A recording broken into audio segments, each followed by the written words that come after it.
Did you know that the creator of the Boxcar Children and Marmaduke, not the one with Owen Wilson, the one with Pete Davidson, gave us this masterpiece? It's not. You think it's Spawn, but it's really called Span. Spawn. Because much like the first version of Sonic the Hedgehog, which was called Sonic the Hedgehog, it's not Spawn, but it is. That's what this movie is. Yeah. You know, people bitched and moaned that like a movie like Batman vs. Superman was trying to do too much, set up too many things, too many characters. Well, first of all, retards. Second of all, this movie's trying to do too much. Yeah. And doing nothing at the same time. It's impressive. Anybody that read Spawn in the 90s, well, I feel bad for you. And thus myself, because I did respawn. And look, Spawn was never a good comic book, at least in the early days. I don't know if it got better. But it was never a good comic book. It was most renowned for being very well drawn. Like exceptionally well drawn. So well drawn that people would find an excuse to own and like Spawn. You know what I'm saying? Yeah. They made reasons up to excuse all the shit that was actually in there. This is kind of what happened with the movie too. Yeah. Because this movie has something of a little following. And people will swear up and down that there's if they don't say it's outright good, which is getting rarer as the days go by because it's clearly feast, they'll swear that there's something good here. Yeah. And maybe there's rudimentary fucking fragments of something okay here, but really it's complete fucking ass. It's bad, man. There's everything being thrown at the wall to see what sticks. Here's the thing. Most everything that's in this movie, in some form or another, existed in the comic. So, you know, take that as you will. Now, like I said, it's not a good adaptation of the comic, but a good adaptation of the comic wouldn't have been very good either. It just so happens that this is a garbage adaptation, so it stands out even worse than it should. But let's talk about this turd. Most people know who Spawn is. Basically a spin on the Faustian tale with, you know, a little bit of the Crow mixed in. Yeah. That's what it is. I don't know how much McFarlane knew about a comic book called Faust, Love of the Damned, but it's that. Yeah. Which, you know, Faust, Love of the Damned predated it, the comic. By Once like, this yeah, by like decades, a long time, yeah. So by the time this movie came out, you know, it'd been a handful upon a handful of years since Faust Love of the Damned came out. Ironically, the success of this movie, which baffles me to this day, led to Faust Love of the Damned being made into a movie itself, which is a far better movie. And don't get me wrong, it's not a good movie, but it knows it's not a good movie. This movie does not know it's not a good movie. It takes itself too seriously, for one. Two, when it doesn't, it just makes you realize how bad everything is in it. Not that anything else is not doing the exact same thing. Literally everything in this is absolute fucking garbage. I can't think of a redeeming quality in this other than it's fun to watch with someone because you're just boggled at how incompetent it is in like every fucking respect, man. It's pretty impressive. Yeah, now we are looking at the director's cut, which is an R-rated cut. This was released PG-13 in theaters because, you know, they wanted to cash in on them teens that were loving the Spawn comics. Also, you know, there was a scene that offended some fucking audiences. I guess that's put back in or fleshed out. The part where he gets thrown onto the fence and it's kind of like in a faux crucifixion. Seriously? That specific scene. You know, little things here and there were clipped, but it makes no difference. PG-13 or R, it's a tame movie. It doesn't touch on any of the graphic stuff that's in the comic book. So it doesn't matter which one you watch. You're getting the same experience. Still basically. getting feast. Yeah. So let's talk about the... I was gonna say the major sore spot in this movie, but they're all bad. What's the biggest thing that sticks out to you as a sore spot in this movie? What's the utmost blight on this movie's? I'm sorry, I'm just remembering what I'm gonna mention. Okay. Damn effects, dog! Oh look, yeah, dude. This movie was billed as like the effects blockbuster to see when it came out. In fact, I remember the advertisements that touted that. Yeah. Like, the FX blockbuster, you must see. It was like on the DVD cover, too. Yeah, you're right. So, this was like a thing, like an event film, which baffles me. Why would anyone find pride in these effects?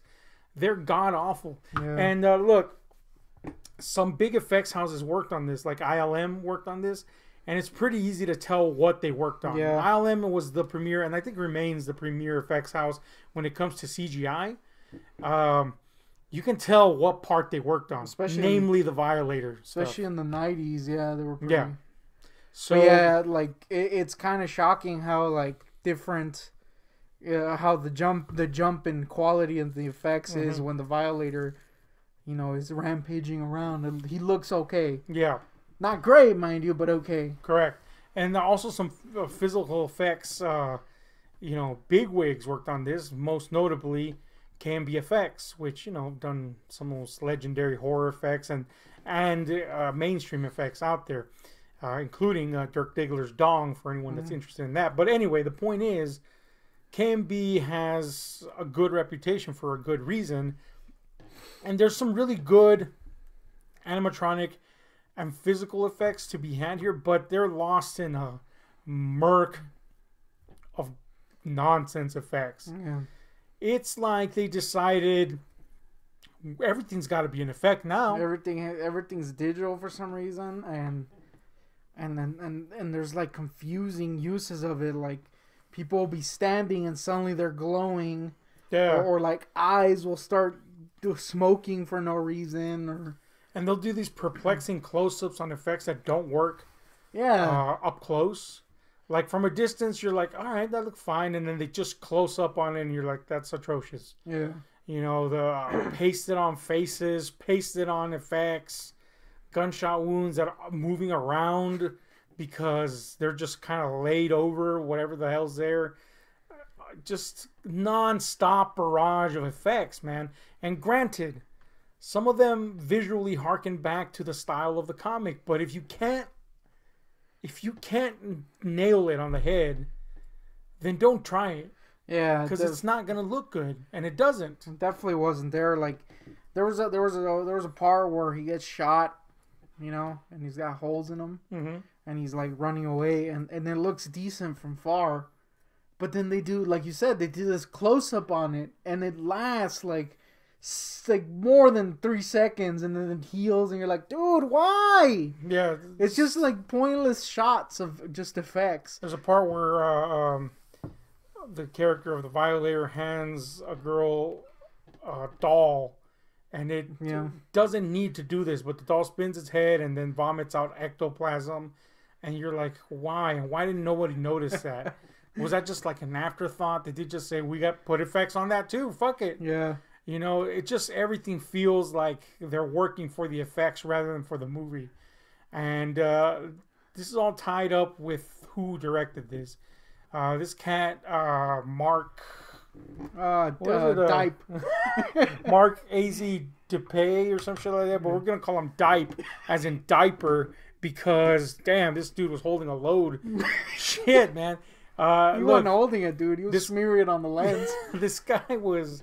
He's a part of like a large, oh no, not a large, but he was part of some pretty large effects riddled films. Yeah. And, you know, the story goes that this was kind of his attempt to create an effects reel for his own personal effects house. And you can tell, and let me tell you, if anybody hired him on the basis of this, well, then they're blind, because this is terrible. Yeah, it's kind of shocking because, like you said, he worked, you know, on a lot of big effects, and not even big effects movies, but like, you know, ones that set standards. Like The Abyss and Terminator 2, Jurassic Park. Those are like the ones that made CG what it is, basically. Right. And yet, Spawn is the one he directed. Yeah, man. Spen, get it right. Oh, Spen. yeah, Spen. So, yeah, man. Just the worst way to display your skill or that of your underlings. In fact, it seems more of a detractor to want to hire the guy.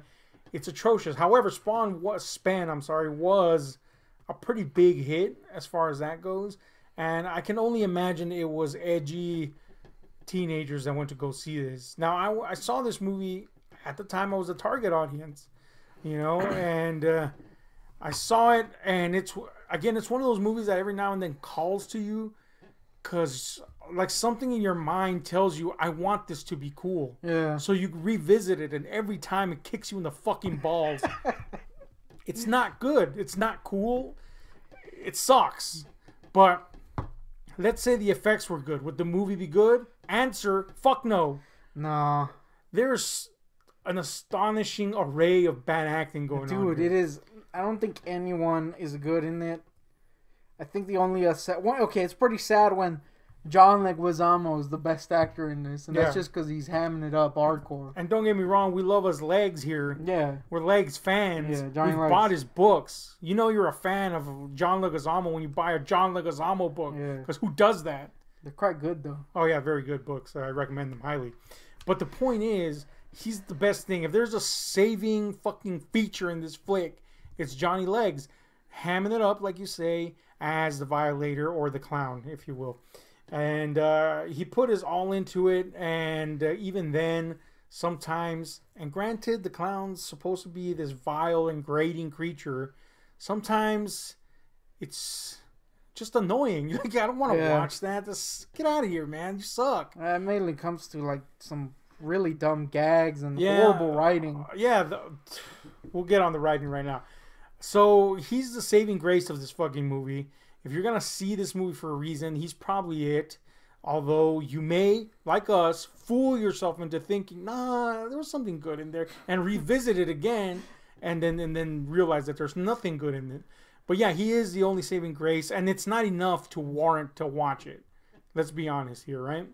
I will say the effects on him are the best effects in the movie. Yeah, it's pretty impressive. As far as, physical effects on a person go. Yeah, he's like a small, a Latino guy, and somehow they made him this fat ass, large clown dude, impish creature, and he did sacrifice a lot with his body. He had to be in like this permanent squatting position. He talks about it in his second book, I think it is, quite extensively, which is an interesting read. But was it worth it really in the end? No. Although I guess he can be proud that he's the only good thing in it. But again, that's stretching the word good to its fucking limits. But everybody else fucking stinks. Yeah. Martin Sheen's in this. Martin Sheen's like one of the best actors, of his day. This is the man that hunted down Colonel Kurtz, for crap's sakes. Yeah. And he's stinky. He's impressively bad. Like, I will say he does kind of ham it up though. He does. He doesn't have any choice, really. He does, and I think it's mostly in the beginning half when he's literally standing in his lair, telling you his plot for the 400th time. That you're kind of like, all right, he's kind of hamming it up, and it's kind of funny. But even his character is just like dead by the end. You're like, boo! Soulless, man. Yeah. And everybody else is god awful. D.B. Sweeney is especially terrible as Terry Fitzgerald, which all alone was a controversy, on its own, because Fitzgerald was a black character in the comics, and I remember that back then was a big stink. Imagine now it would have been like people dying on the streets or recasting and reshooting, all for this fucking crappy movie. If I were a black actor, I'd be glad that he cast someone else to be in this fucking shit. So D.B. Sweeney's god awful, man. Everything he says is like wood. Yeah, it's literal wood. Whoever's the actress playing Wanda, bad, atrocious. The little girl that plays Cyan, she's bad, but she's a little girl. And you're like, damn, it's bad when she's better than some of the adult actors, and true. And she's horrid. Yeah, and we gotta also mention that freaking Span himself. Span the man is look, man. This is touchy territory because Michael Jai White has a following of sorts. I don't know why to this day.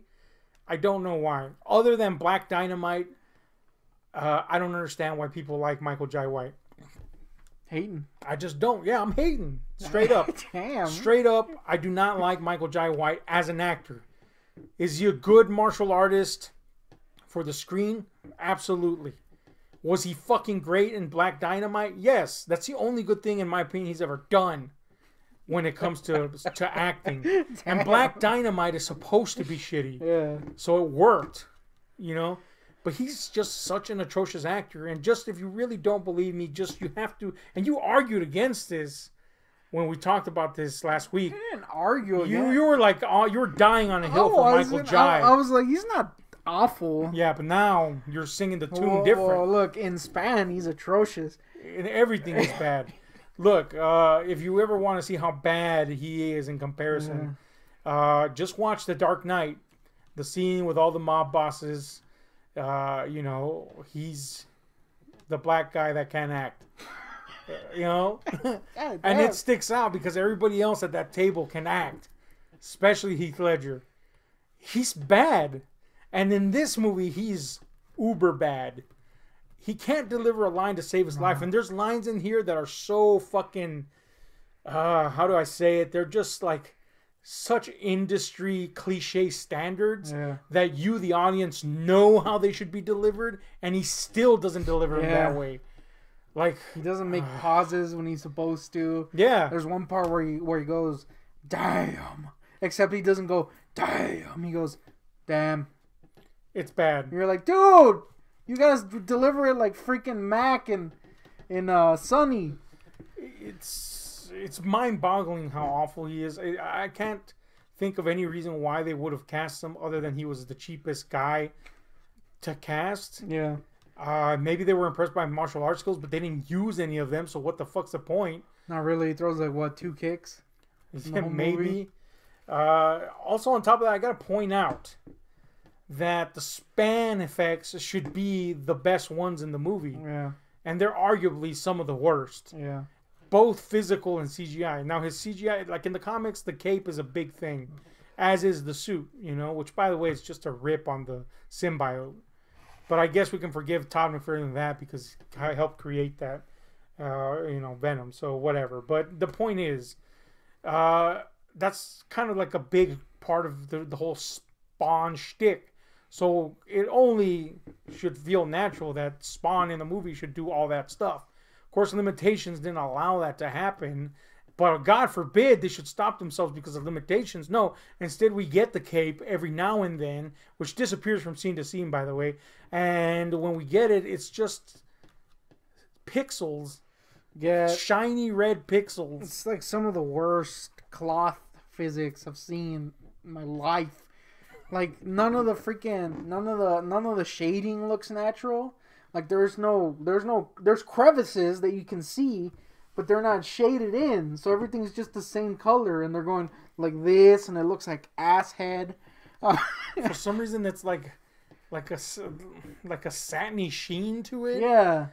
But at the same time, just ridden with pixels. Yeah. And that's got awful. And then the physical effects on Span, I'm assuming this is how they did it. He had like a almost like maybe like a chest, shoulder, and half a headpiece, and then they just applied the makeup in front because there's a noticeable banding effect. Yeah, right in the middle of his head that I can't unsee once I see it. Yeah, and it's from the beginning.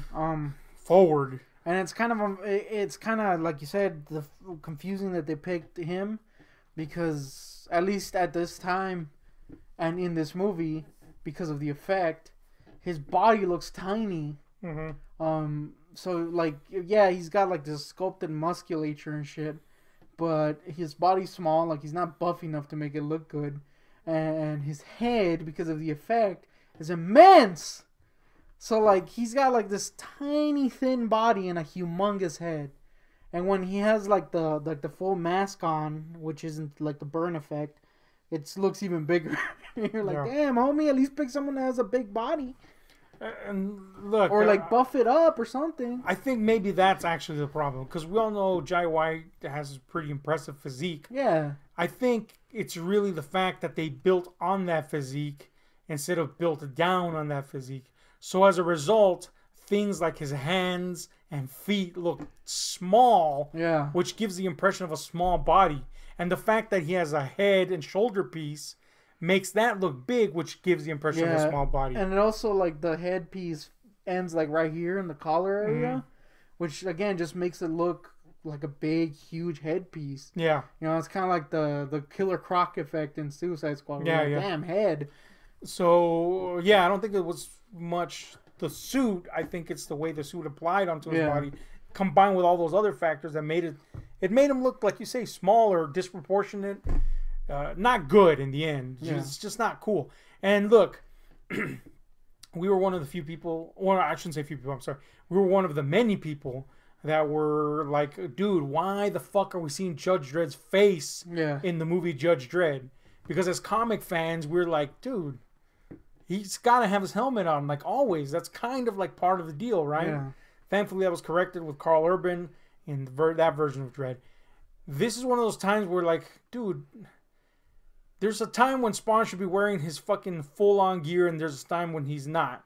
And I don't want to say they violate that, because I don't want to sound like I'm crying or care about it, but they violate that constantly.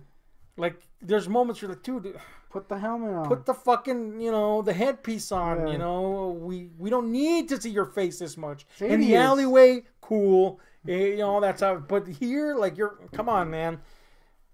Did that really cost too much to put the fucking face effect on? I would think the burned effect would be more costly because you have to, apply it in a way that you can emote, even though this dude can't. By the way, whereas the mask is just a single piece. Let's talk about that burn effect. It's not Some good. of the worst burn appliances I've ever seen. Ever. Yeah, I'm sure KMB's probably like, that's the thing we did, isn't it? It's god awful, man. None of that looks like a burn. He just looks like when you mix a pancake badly, and then it's kind of like cooking, and then you flip it over, and it's kind of burnt. Yeah, it doesn't look good. It just looks like shit. Yeah, you're like... Basically. In fact, there's a point where you see him from the back, he literally looks like a turd sticking out of a fucking cool costume, or pseudo-cool costume. Yeah. So... Span is the worst and most disappointing thing in this. Yeah. If another sequence did not exist. And that sequence is, of course, a world famous hell sequence. Really, because there's a few of them. Yeah, there's several. It's hilarious. So there's, of course, more than one Spawn, which begs the question, why dub him Spawn when they're all Spawn? They're all Hell Spawn, but whatever. When he goes to hell, or when we see hell, we see all the other spawns, the other hell spawns. And they're just like these... There's like... duplicated... Yeah, there's like 3 or 4 different, like, images that they took, like, short clips that they took of these dudes, like, in a green screen doing this. One of them's doing this. One of them's just standing there. Yeah. The other guy's crouching doing this. Yeah. And they just play that on repeat and multiplied it times a million. Without any, like, care to put them, at least in a way, like, Lord of the Rings did that. Two Towers did that, where they multiplied the crowd, but they put care into where they are. Here, they just put pictures over pictures, and you're like, what is that? What is this? It's just a mass of shitty effects piled on top of each other. And I wouldn't even compare it to Lord of the Rings, the same production company, by the way. I wouldn't even compare it to Lord of the Rings because, like you say, they took care in doing that, but they created a fucking system where each individual fucking effect had things to do. This system that these fucking people did is just literally this. Yeah, I'm talking like in the Helm's Deep sequences where they multiply. The big but exactly, that's what I'm saying. Yeah. I wouldn't compare it because I'm just saying that's kind of what they try to do and then failed miserably. It's god awful. Yeah. It's dragging down another picture unfairly, I'd say. Pictures. Any comparison to Spawn is unfair. Instead of like a 3D model or like, anything on Earth. Yeah, it's just like GIFs basically going like this. And then they're so fucking low quality. Yeah. That when they do these close-ups, unwise close-ups of them, you literally see pixels everywhere, and you're like, what is this? And of course, they're in a backdrop which is straight out of like a PlayStation 2 game. Yeah. Or, you know... PlayStation 1, dude. Early computer game where they started doing, you know, what do they call the cutscenes? The textures on the digital creatures are awful. Like, if a mouth moves, the textures just stay in place. Yeah, yeah. So it's like these teeth just moving on a sea of texture that doesn't move. Yeah.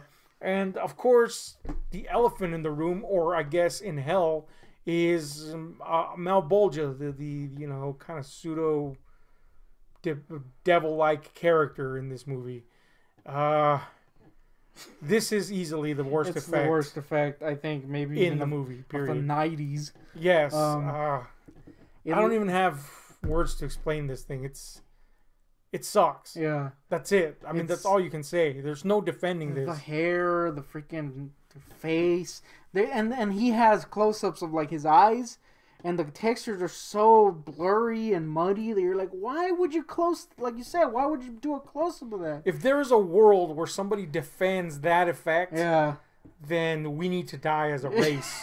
Yeah. Like, it's god-awful, man. It's the worst effect, like you said, possibly of the 90's. Maybe even the century. Yeah. It's fucking shit, man. Why would that pass muster? I would rather have a blank screen than see that shit. Yeah, how the hell, like, what I found so fascinating when watching this is that constantly I was like, man, the studio must have seen these shots and been like, yeah, that's gonna go out. Like, how does that happen? I have no idea, man, but it did. If those effects came in, I would just be like, nope, I'm freaking not releasing this. It was 45 million. I could eat that. If that movie came in, I would be like, nope, gonna fucking throw this in the trash. I'm gonna slam dunk this into an actual trash can. Yeah. I'm gonna pay Michael Jordan to slam dunk this into an actual fiery trash can. That would be a better investment than fucking releasing this movie. Yeah. Even though it made tons of money. But the point is... Not really. It only made double its budget. Yeah, but it was a huge hit on video. Yeah, video, yeah. So it made its money back, like, you know, well enough so that people still talk about Spawn. True. Which is fucking garbage. They should be shot for still talking about Spawn. But look, the real fucking problem here is we can forgive a bad effect any day. We can even forgive some shitty acting. Although here it's like everybody is acting like shit. So maybe not that. But we can forgive some of these faults if the movie's cool, if the story's cool, if there's some saving factor in the dialogue, in the writing, this is where the movie really, truly falls apart. This is where it becomes completely, utterly indefensible. I have never seen so much exposition in a movie. Yeah. It literally starts with exposition, and I'm talking like tons of exposition. And there's a way to do exposition extremely well for world building. Case in point, the introduction to Fellowship of the Ring, Lord of the Rings, the first one. We shouldn't compare it, though. Quite possibly the best exposition. See, but I'm doing it the other way. You were like, fuck this is the same thing. I was like, it's the same movie. Look, quite possibly the best expository world building intro like ever. It's fucking epic. It tells you everything you need to know. It gives you scope. It gives you story. It doesn't jam 1,000 things down your throat and confuse you. I've read the comics. I know what's going on, even though they changed tons of stuff in it. And yet, the expository fucking intro in this is like, hold on, man. Just chill out. Can you fucking stop and then like recalculate what you're saying? Because you're losing me over here. And it just tells you all this garbage. And then if you didn't get that, it's going to tell you 100 more times in the movie. And the worst part is, look, the plot, hell's plot in this movie is explained by every single fucking entity on the planet as far as this movie goes. Except for maybe Spawn. 100,000 times. Yes. Like, there's literally a scene where one character explains it, The next character explains it. Then the third character explains it. Then we cut to a different scene and somebody else explains it again. Yes. And you're like back to back. Wow, man, we get it. We got it the first fucking time. And then it happens like several times after that too. You're like, dude, this is not a complex plot. We get it. Your plot makes no sense. And the weird part is that the more they explain it, the first time we're already like, this plot that they have sucks balls, right? Yeah. I mean, it's terrible. But the more they explain it, the more you're like, how do these characters not get it? Are they just all stupid as fuck? Yeah. Because they're literally being told you're tricked, basically. You're being tricked. You're being right used. Now. And ha ha ha, you should be doing this. Literally telling them that. Yes. And you're like, how are they not getting it? Like, it just makes the movie stupider the more you hear it. Now, exposition is horrid in this fucking thing, but so is the dialogue. Yeah. And it's made all the worse by the way it's delivered. So we're going to get a hammy dialogue, and then you got these shitty actors delivering said hammy dialogue. Boom, shot in the nuts. Horrid, dude. Yeah, it's pretty bad. Then to top it all off, you got the most 90s soundtrack of all time. I kind of dug that little, that little intro where with it going into hell in that hellhole, because it was very like screensaver, 90s screensaver, and it had that little jamming tune that we were jamming to. Yeah. But then the rest of it was, it was a movie. It was a movie soundtrack, wasn't it? Look, there's a score here too. Yeah. From Graham Ravel, no less, who, he's done some good stuff too, but he's also done some shit. And this is definitely in the shit category. It's just, the soundtrack is so the score is so irrelevant and so in the background that, does it even count as a fucking score? No. The soundtrack is more up front, and even that you can barely register it. Yeah. Because this is such an abrasively much, loud and visual movie. There's too much like sound going on. Like effects have sound, so there's constant like sounds and freaking weird, gross fire sounds, and you're like, dude, just chill out a little. Yeah, there's no fucking chill in this movie, and that's one of the biggest problems. This movie does try to stuff a dillion things in it. There's a lot of stuff from the comics in it, but none of it is given enough time to breathe, so none of it fucking matters in the end. Yeah. A better movie would have focused on several elements, a handful of elements, and just set up a sequel, but still had enough room to complete at least one story. They don't do that. They stick in as many elements as they can. Don't bother to develop all of them. Like, you're supposed to give a shit about this character, even though he's kind of an unlikable character. You're supposed to give a shit about him and the relationship he forms with this child and this other child, and his relationship with his ex-wife and his relationship with his friend. But all of them are like, there's so much fucking shit going on that you're like, oh yeah, that's right, that's a character. That's a guy that exists. And they all suck, so you don't give a shit about them. The best character was the dog. Yeah, he's pretty rad. As far as giving a shit about someone, and that's because he's a dog, damn it. Yeah. Can't really hate on a doggy. True. This is a stink fest, man. This is feces, man. It's pretty bad. It looks like Quake. Only Quake has a better story. Yeah, well, that's sad. Yep. Give me a redeeming factor if you got one, man. I can't think of one. I think the only thing that is redeeming is that there is some decent like effects, like the clown.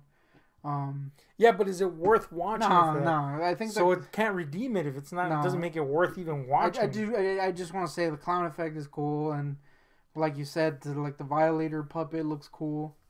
It's just, it doesn't make it worth watching. I do think that the biggest reason to watch this is because it sucks ass. Yeah, and it is funny and kind of like.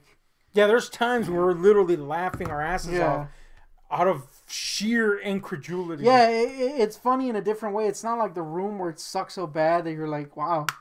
It's more like it sucks so bad and it was released and it cost $45 million in the 90s and you're like, this was something that was acceptable? How? Like, you can't believe that this happened. Yeah. Like, you're watching and you can't believe. Also, how much you say it costs? 45 million? Apparently, yeah. This is crazy, man, that they try to do this much. Sometimes it's admirable to see how much ambition or how ambitious a project was. This is not one of those times. This is like too much. Dude, you try to bite off way more than you could chew. Like a lot. And you can tell that they didn't have money to do it. Just to put it into perspective, the X-Files movie Fight the Future, the first one, which came out circa around the same time, give or take a year or two or a few, whatever, cost $80 million. And that's just two people walking around with fucking flashlights. You know what I'm saying? Yeah. A little alien here, a little caveman there, some goo. But that's not even the focus. And this cost $45 million. They're trying to do fucking hellscapes. Yeah, I think that's. Come on, man. I think that's like the reason why it was a moderate success. It made 80 something apparently, because it was so cheap. But then that is not good because it looks cheap.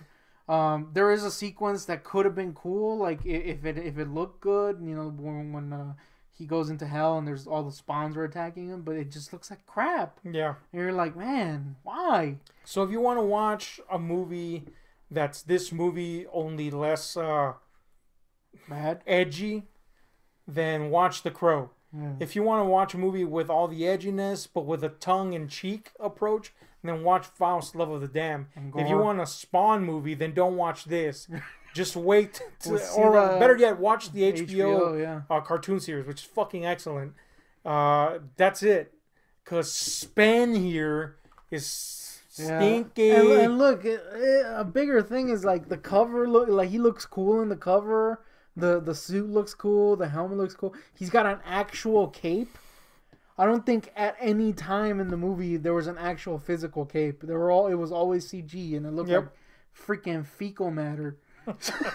So it's funny though. Like I can't look. It did look like feces. It's like possibly one of the worst movies I've seen. And look, I gotta come clean. Oh man, I just remembered when they were like the 1000th time they find out the plot, the villainous plot. And it's literally being explained to you by a fucking computer. And you're like, dude, is the air going to explain it next? So many, like 45 people explain it. And somehow he doesn't know what's going on yet. But, yeah, like, it's so freaking bad that I can't even hate, dude. It sucks. It's funny suck. It's, how did this get made suck? It's you know what I would say? Another New Line production, by the way. The Island of Dr. Moreau. Yeah. It's kind of like that, only with even more shitty effects. Or no, I shouldn't say that because there's some good effects in Island of Dr. Moreau. But it's that kind of fascinating. You sit there and you watch something that just boggles the mind. Yeah. It's not good. No. It's a horrible adaptation. And yet you're kind of like sucked into the shit factor of it. Exact same experience here. Like you're just like, how did this happen? How did this make it past any fucking thing? Yeah, anything. Quality control. Span, man. Yeah. So anyway, Dipe made this, and he went on to career suckitude. He did the Reef 2. Remember that classic? It was a Reef 1? Apparently. The director of this did not get what he wanted out of it. No, People were like, dude, he did do some effects on the Tooth Fairy 2. Oh, cool. So that's cool, right? Was it Tooth Fairy 1? Yeah, with the Rock. Fucking the Rock movie? Yeah. Damn, he didn't even get the Rock one. He got the fucking Larry, the diaper guy. Yeah. Dipe. Anyway, let's give this a score on a scale 1 to 10.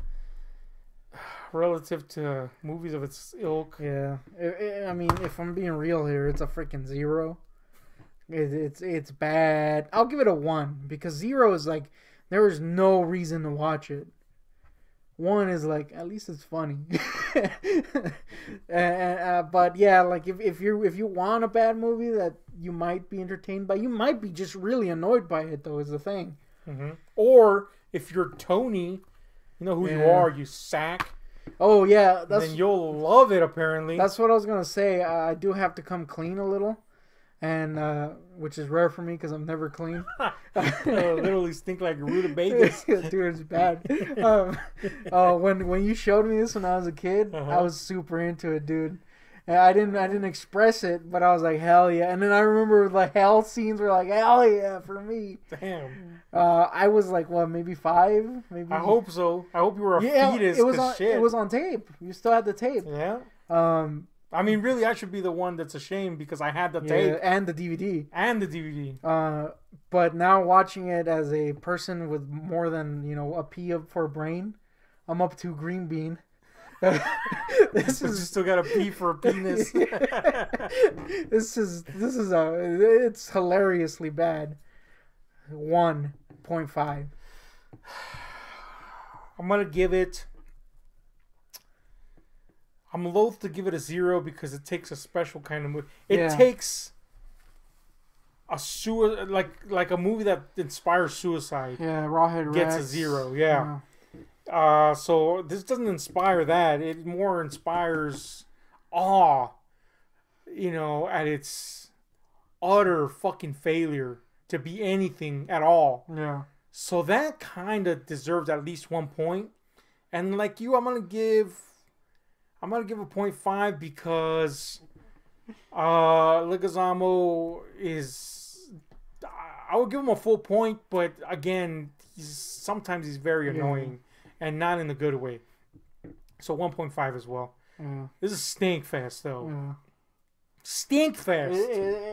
If you like this movie, go watch it again. Yeah. And then come back and realistically tell us, do you still like it? Because I want to know why. Yeah. I do have to say, though, I spent $5 on this. And I kind of don't regret it.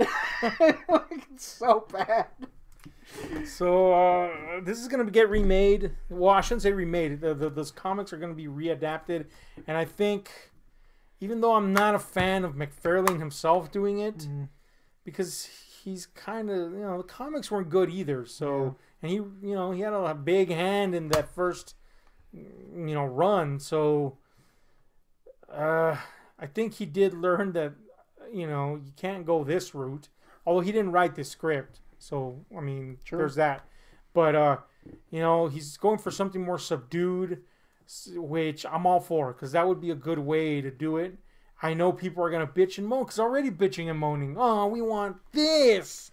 And you don't want this. This is caca. Yeah, and the movie is currently in some sort of development hiatus, hell. Yeah, because they can't get funding for it, basically. Well, as it is, the latest news is that McFarlane just went the independent route and got independent producers to invest in it. And he actually is letting someone rewrite his script, which is good. You need someone to hone your shit. You've never done something like that, on that scale. Now, does he still want to direct? Apparently so. He's never done that before, so we don't know how that's going to work out. But, first time for everything. The point is, it can't be as bad as this. Yeah. So there's at least that hope. Some movie we saw. Spen. Not Spawn. Spen. Avoid it at all costs. Let us know what you think about it in the comments down below. Hit like, share, subscribe, and those notification buttons, because we're out.